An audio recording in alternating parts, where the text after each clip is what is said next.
मेरे मस्तक पे लग जाए।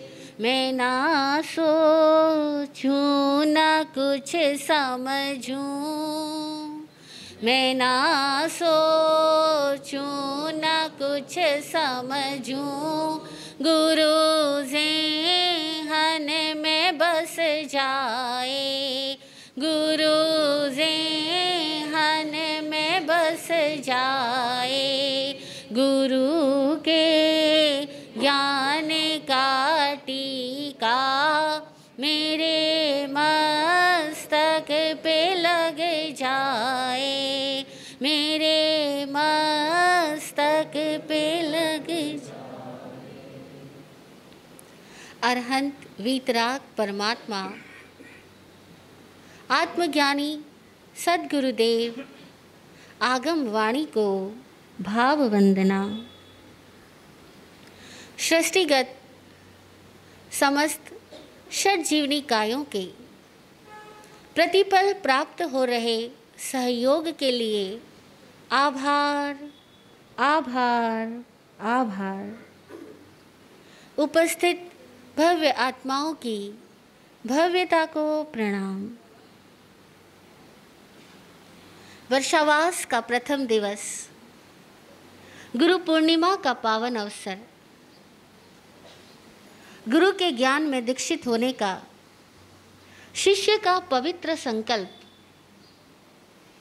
और अहम के विसर्जन का यह एक अनूठा संगम।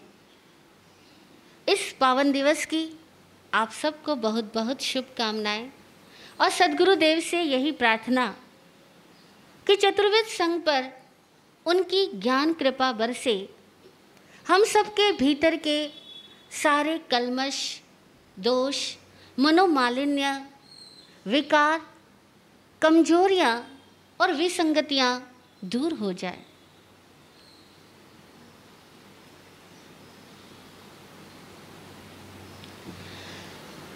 गुरु पूर्णिमा वर्षावास के प्रथम दिवस पे ही क्यों मनाई जाती है? इसका कारण यह है कि एक तो इस दिन से ही गुरु के सानिध्य में बैठने का, गुरु की उपासना करने का अवसर हमें मिलता है। इसके पहले हो सकता है कि गुरु लोग जंगलों में रहे, गांवों में रहे, अज्ञातवास करे, लेकिन वे परिचित वास, ज्ञात प्रवास वर्षावास में करते हैं। उसमें भी कई गुरु वर्षावास में गांव, नगर, शहर में आकर के निवास करते हैं, तो कई गुरु लोग प्राचीन काल से ही जनता से दूर गुप्त पहाड़ियों में, गुफाओं में या जंगलों में रहकर के प्रवास करते हैं।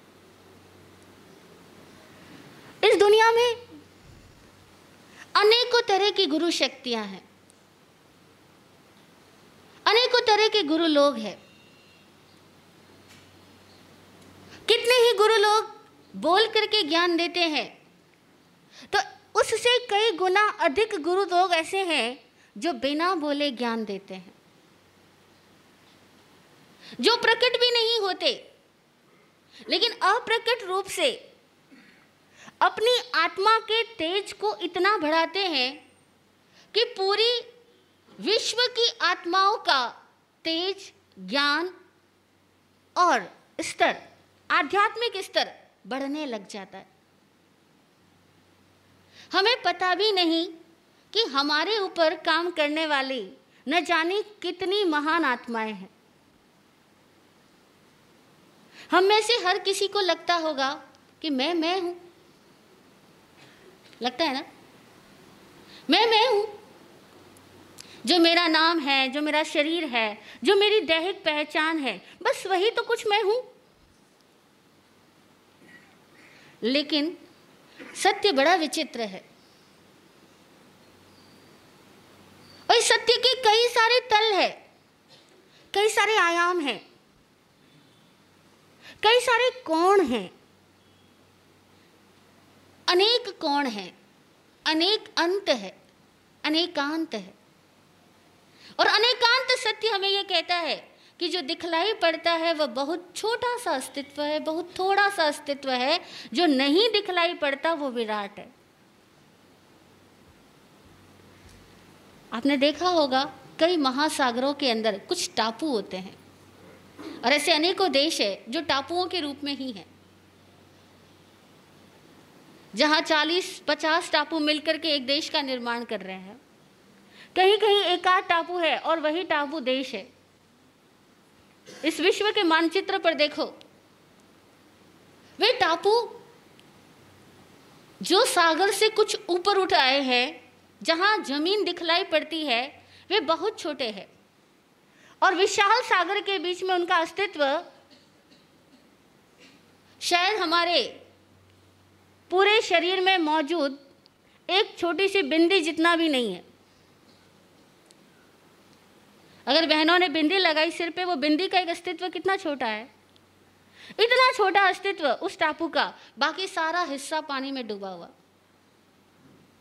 ऐसे ही हम सबका अस्तित्व जो दिखलाई पड़ता है ना, जो दिखलाई पड़ता है वो एक बिंदी सदृश भी नहीं है, एक बिंदु सदृश भी नहीं है, उससे भी सूक्ष्म है। और उससे कई कई कई कई गुना ऐसा हमारा अस्तित्व है जो दिखलाई भी नहीं पड़ता। और जो दिखलाई नहीं पड़ता उस अस्तित्व में हम सब एक है, और जो दिखलाई पड़ता है उस अस्तित्व में हम सब जुदा जुदा है। आप हो, मैं हूं। सब लोग यही कहेंगे, मैं हूं, मैं भी तो कुछ हूं। हाँ, हम सब है, कुछ है, लेकिन गहराई में जाके तो हम सब एक है। स्थानांक सूत्र का पहला ही सूत्र भगवान महावीर की वाणी का एक सूत्र है, एगे आया। एगे आया, आया कहते हैं आत्मा को। एक आत्मा है। अब ये बात बुद्धि से तो समझ में ही नहीं आनी कि एक आत्मा कैसे हो सकती है।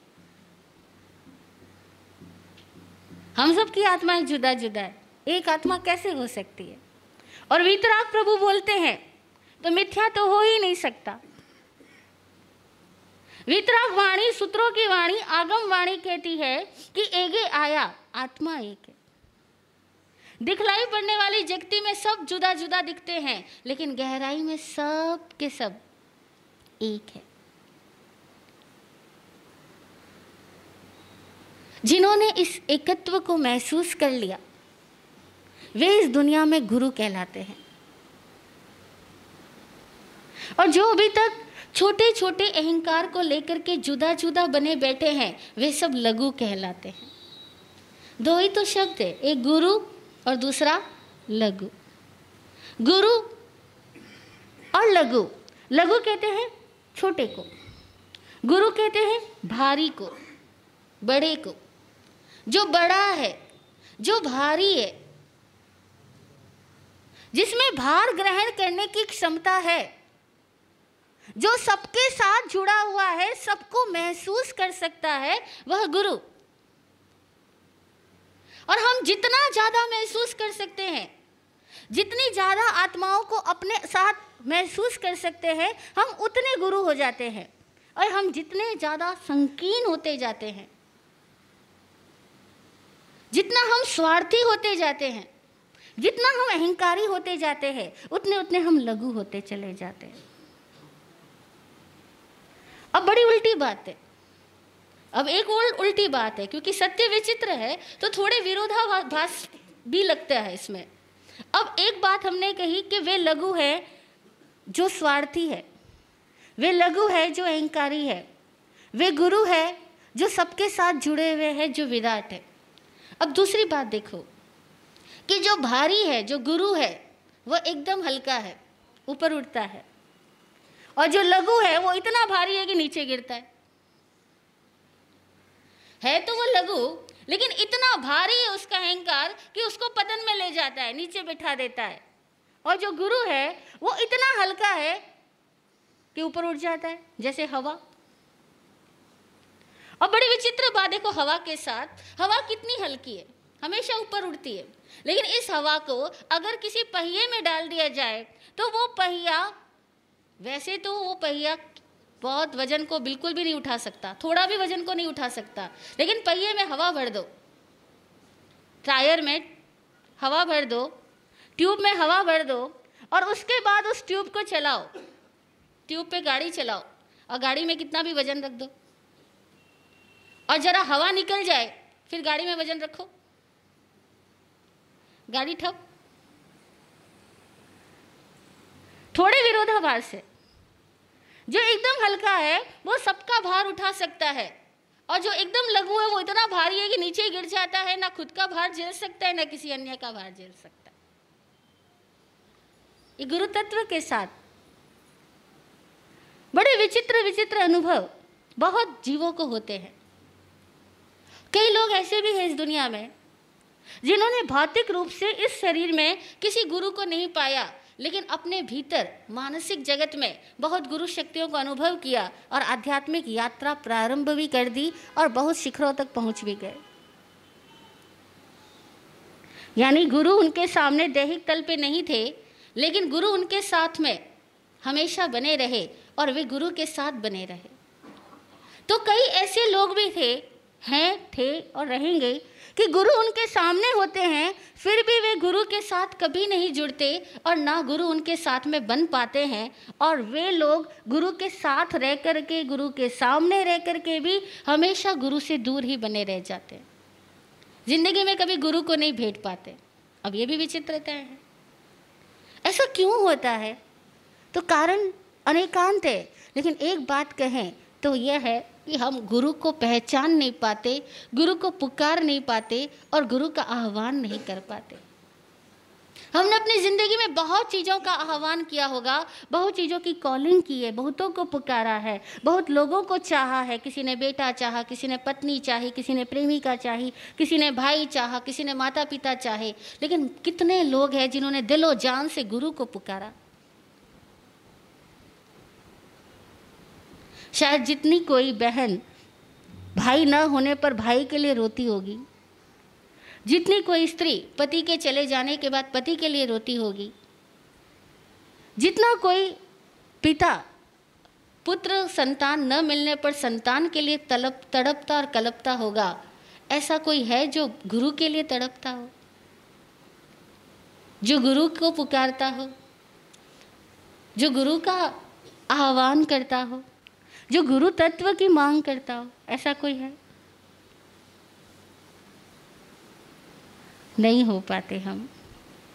हमें भी नहीं पता कि ऐसा क्या है गुरु, गुरु की ज़रूरत क्या, गुरु को क्यों हम चाहेंगे, क्यों पुकारेंगे? बेटा नहीं है तो ज़रूरत समझ में आती है कि बेटा नहीं है,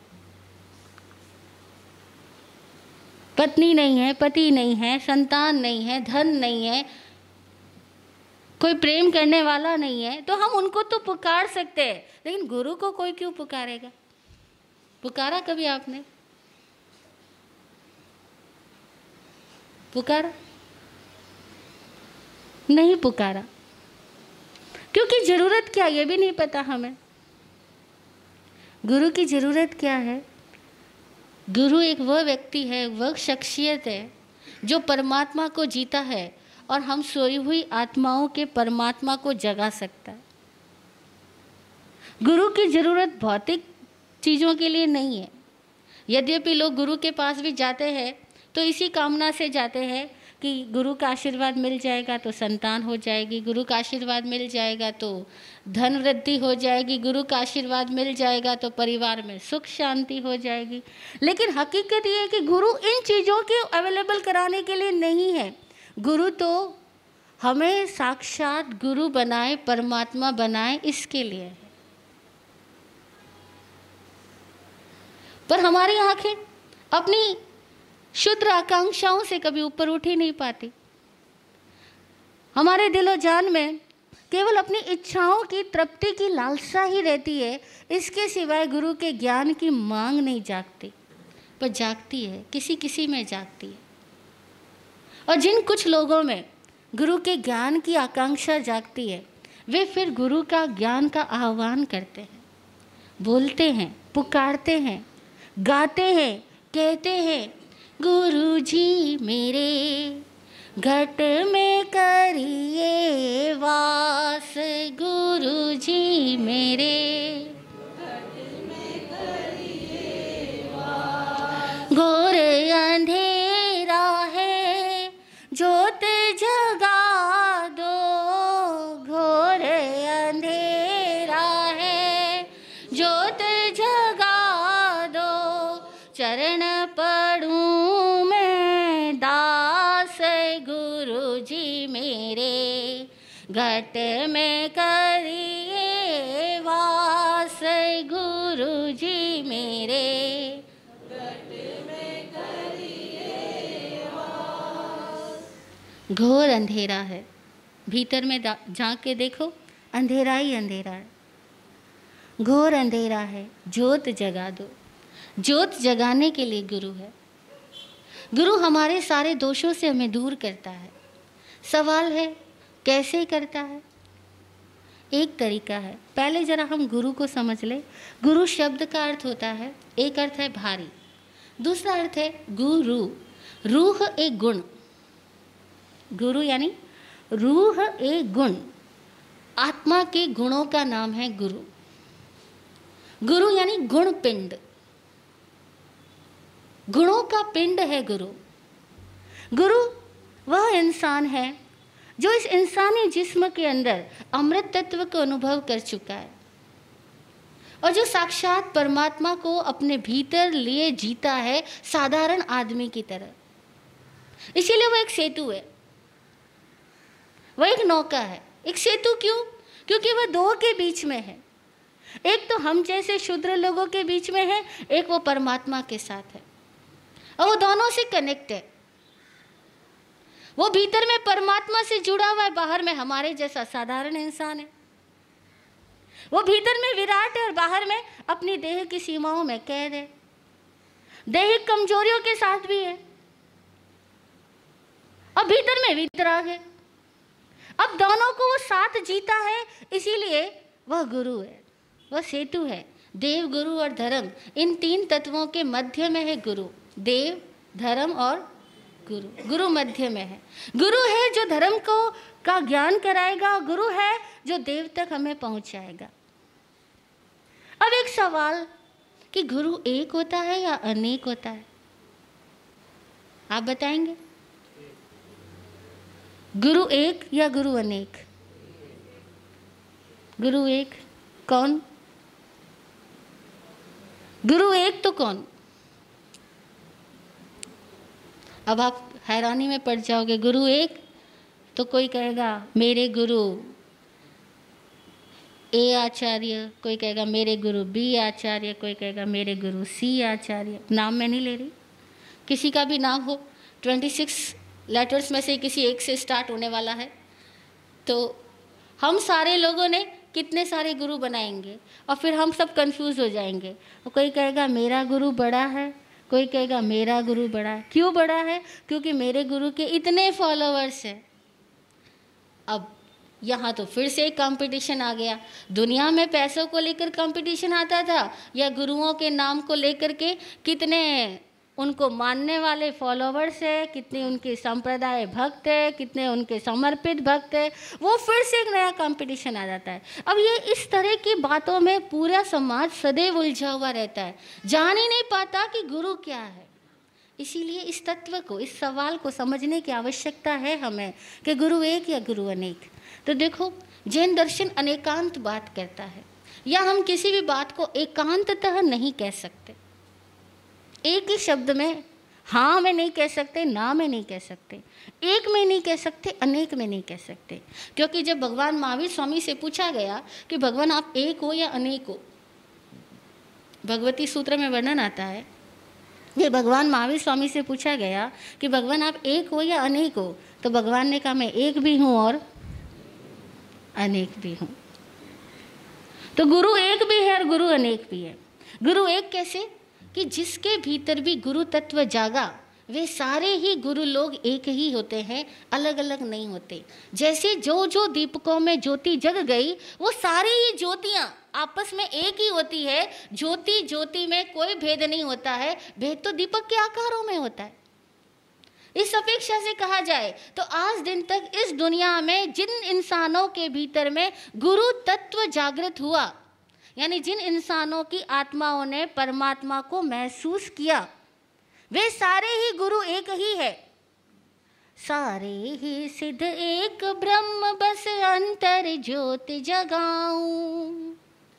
सारे ही सिद्ध एक ब्रह्म बस अंतर ज्योति जगाऊं।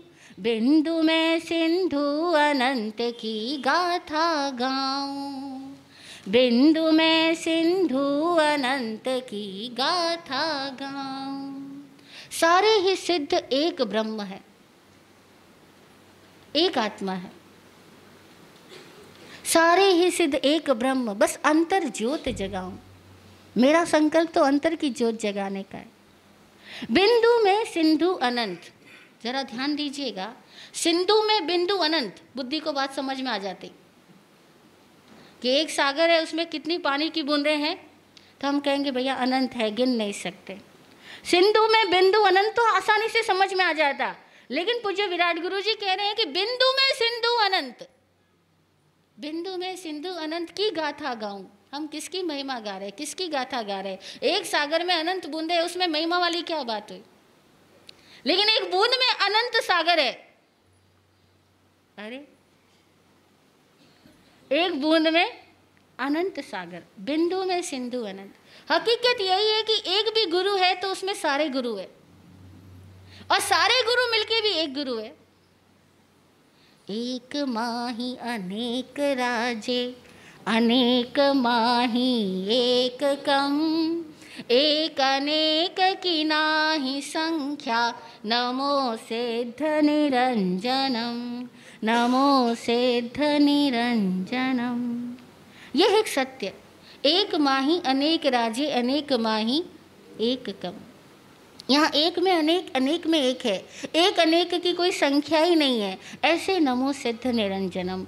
गुरु एक है तत्व रूप में, गुरु एक है आत्म रूप में, गुरु एक है अनुभूति रूप में, गुरु एक है चैतन्य रूप में, गुरु एक है प्रकाश रूप में। गुरु कभी जुदा जुदा होते ही नहीं। अब दूसरी बात कि गुरु हमेशा अनेक है, क्योंकि गुरु कभी एक व्यक्ति होता ही नहीं। नमो अरहंताणम कहा गया, नमो सिद्धाणम कहा गया, न कि नमो अरहंत कहा गया या नमो सिद्ध कहा गया। अरहंत और अरहंताणम में क्या फर्क है? अरहंत एक वचन, अरहंताणम बहुवचन। सिद्ध एक वचन, सिद्धाणम।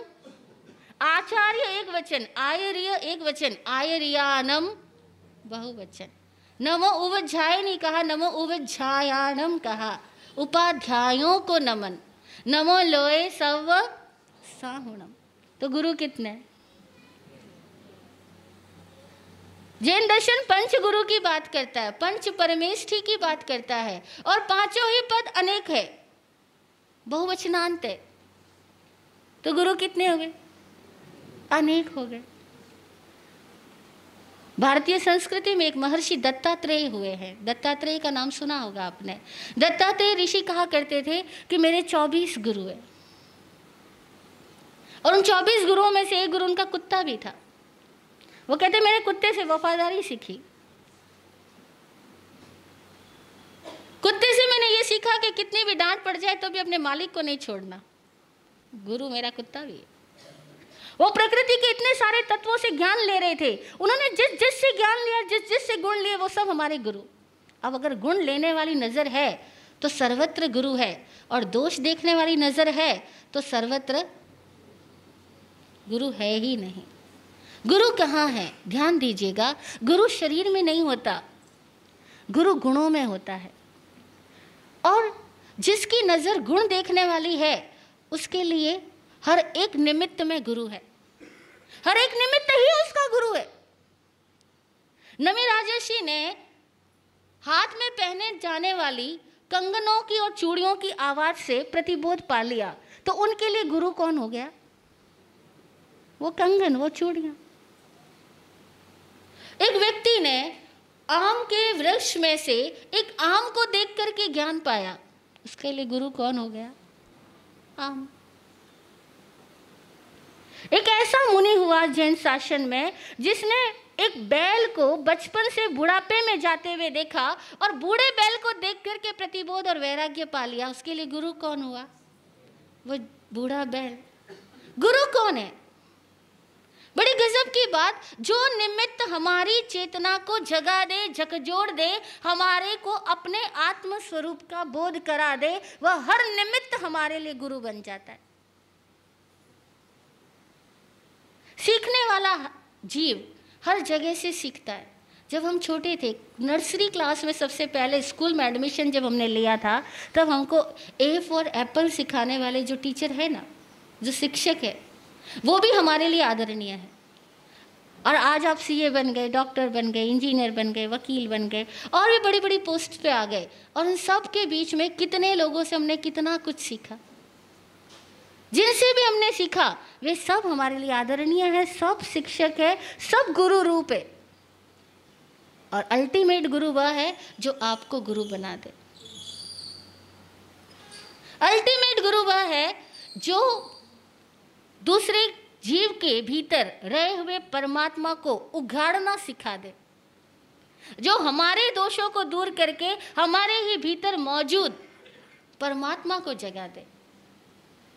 ऐसा मूर्तिकार जो हम जैसे अनगढ़ पत्थर को गढ़ दे, वो हमारा गुरु।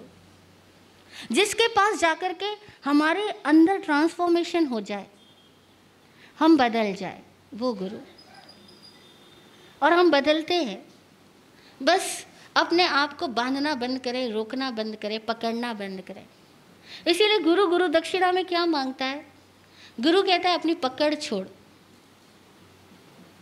तो खुद को बांधे हुए, खुद को पकड़े हुए है, खुद को प्रवाहित नहीं होने दे रहा, खुद की तरलता को रोके रख रहा है, खुद की समर्पण भावना को, भक्ति भावना को, प्रेम भावना को तू रोक रहा है।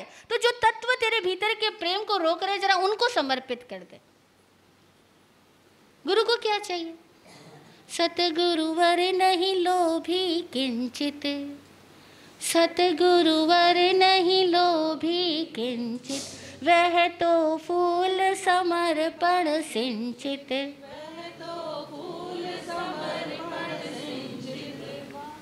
वहाँ दिखावा नाटक निंदित, वहाँ दिखावा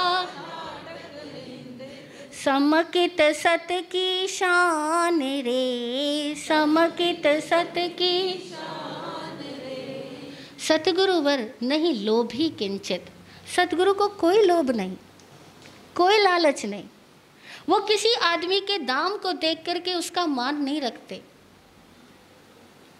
दाम की दुनिया में दाम पूछे जाते हैं, गुरु के दरबार में दाम नहीं पूछे जाते।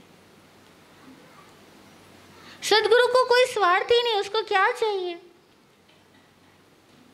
हाँ, उसको क्या चाहिए? आगे पीछे हरी खड़ा, जब मांगे तब दे, उसको क्या चाहिए? उसको कुछ नहीं चाहिए। और अगर कुछ को कुछ चाहिए तो वो गुरु कैसे हुआ? वो तो लघु ही हो गया। सदगुरु वर नहीं लोभी किंचित, वह तो फूल समर्पण सिंचित, वो तो समर्पण के भावों से सिंचित होता है। हाँ, उस गुरु को जिसके भीतर समर्पण है वह आकर्षित कर लेता है। और बाकी गुरु एक महान शख्सियत है जो सबको आकर्षित करता है, स्वयं कहीं आकर्षित नहीं होता। वो सबको अपनी ओर खींचता है, गुरुत्वाकर्षण है, शिष्य को खींचता है और उसके भीतर के दोषों को दूर करके उसको गुरु बनाता है। लेकिन ऐसा गुरु भी शिष्य के समर्पण भावों से आकर्षित हो जाता है। इसीलिए गुरु को समर्पित किए जाते हैं अपने दोष, अपने अहंकार, अपनी पकड़। जिसको हमने पकड़ा उसको छोड़ो, बस यही गुरु दक्षिणा है। तो गुरु एक भी है, गुरु अनेक भी है। लेकिन एक बात ध्यान रखें कि जैन दर्शन में गुरु धारणा जैसी चीज़ जो आजकल चल रही है, प्रचलित है, परंपरा में है, लेकिन दर्शन की गहराइयों में जाके तो गुरु धारणा जैसी कोई चीज़ नहीं होती। क्योंकि एक गुरु आके बोले कि मैं तेरा गुरु, तू मुझे गुरु धार, और कसम खा कि आगे से तू मेरे को अपना गुरु मानेगा। अब मेरे को गुरु मानेगा ये बात कौन कहेगा? क्या कभी प्रकाश आके कहता है कि मुझे प्रकाश मान? कहता है? क्या कभी फूल आके कहता है कि मुझे फूल मान? क्या कभी सूरज आके कहता है या चांद आके कहता है? कभी नहीं। जैसे सूरज चांद स्व प्रकाशित है, पर को भी प्रकाशित करते हैं, लेकिन कभी अपने प्रकाश को प्रमाणित नहीं करते। तो गुरु कभी खुद को प्रमाणित नहीं करता। गुरु कभी किसी को मानने की बात नहीं कहता। वो नहीं कहता तुम मुझे गुरु मानो।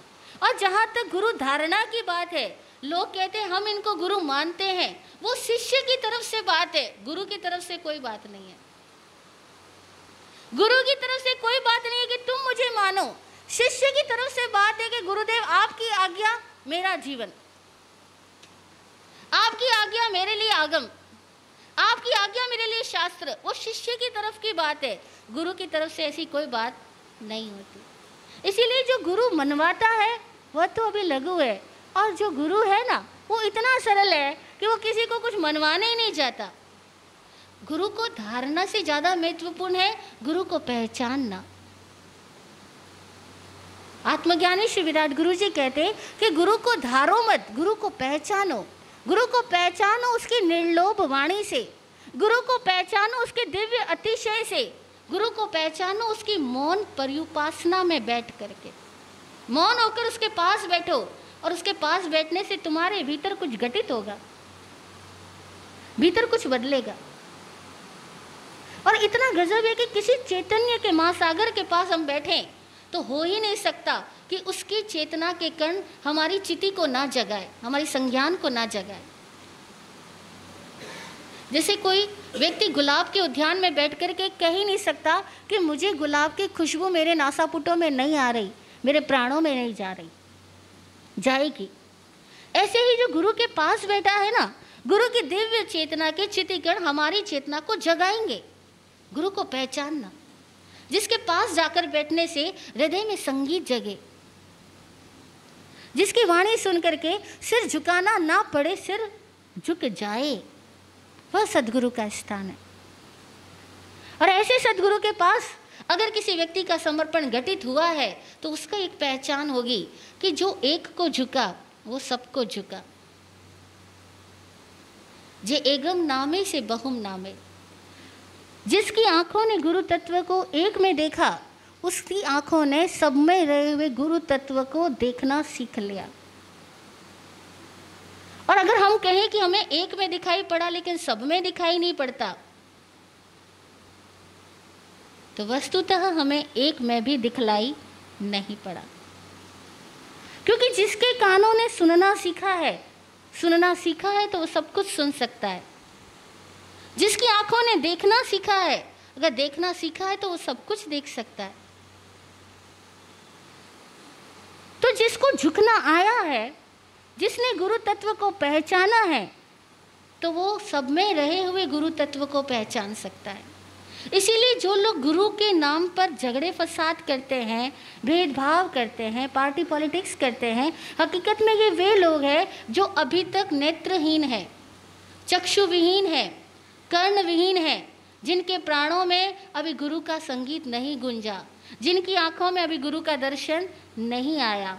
और गुरु का दर्शन महत्वपूर्ण है। गुरु का दर्शन यानी देह दर्शन नहीं है। देह को देख लेना गुरु का दर्शन करना नहीं है। गुरु का दर्शन है गुरुता का दर्शन। गुरु का दर्शन है चैतन्य का अनुभव। इसीलिए हम लोग गुरु दर्शनों की महिमा गाते हैं।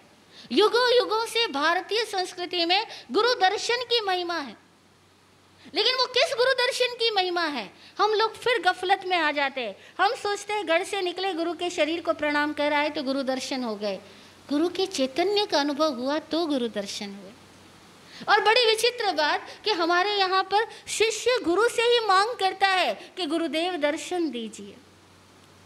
मतलब गुरु दर्शनों की मांग भी हम गुरु से ही करते हैं, गुरु से ही कहते हैं तेरी शरण में ही मरूं, तेरी शरण में ही जीऊं, तेरी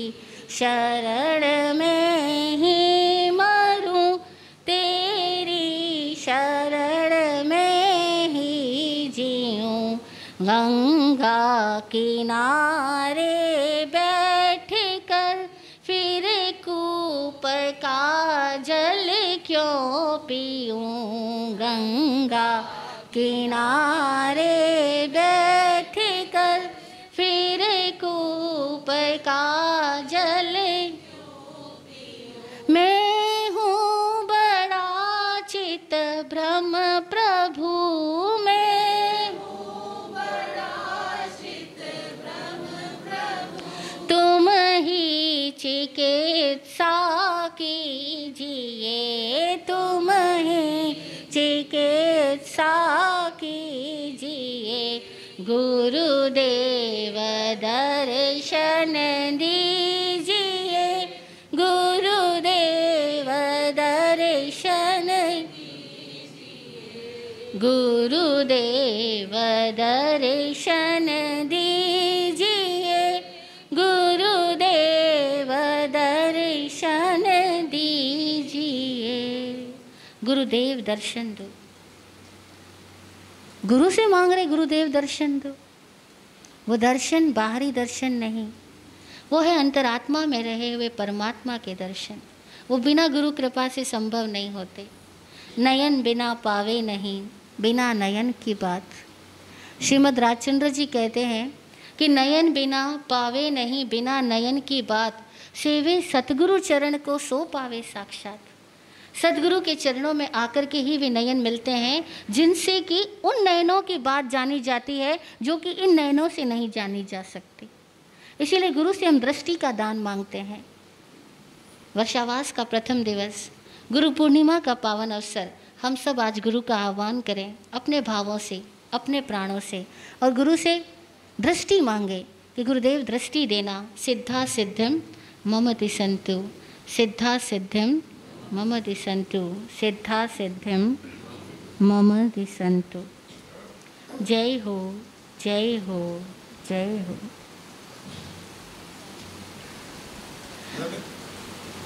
प्रार्थना। हृदय की जैसी माता के साथ पूज्य साहिब जी के चरणों में आभार।